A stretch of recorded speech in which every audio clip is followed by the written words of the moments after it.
علیکم رحمۃ اللہ وبرکاتہ۔ امید ہے آپ خیریت سے ہوں گے۔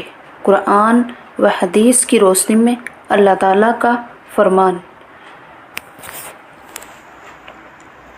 انسان و جنات پر کافروں کا غصہ۔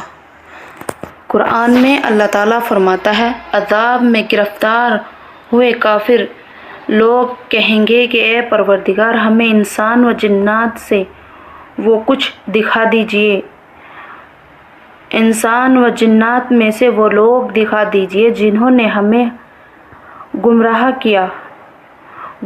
کیا تھا کہ ہم ان کو اپنے پیروں تلے روند ڈالیں تاکہ وہ خوب ذلیل ہو۔ قرآن کی نصیحت۔ قرآن میں اللہ تعالیٰ فرماتا ہے، نیکی اور پرہیزگاری کے کاموں میں ایک دوسرے کی مدد کیا کرو، گناہ اور ظلم زیادتی میں کسی کی مدد نہ کرو، اور اللہ سے ڈرتے رہو، بے شک اللہ تعالیٰ کا عذاب بہت سخت ہے۔ بخیل و کنجوسی کرنا۔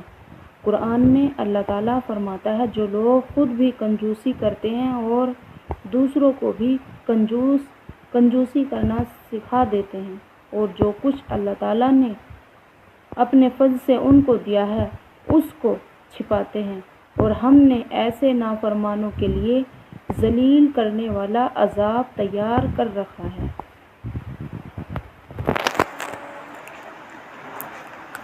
ویڈیو کو لائک کریں اور شیئر کریں، کمنٹ کریں۔ السلام علیکم رحمۃ اللہ وبرکاتہ۔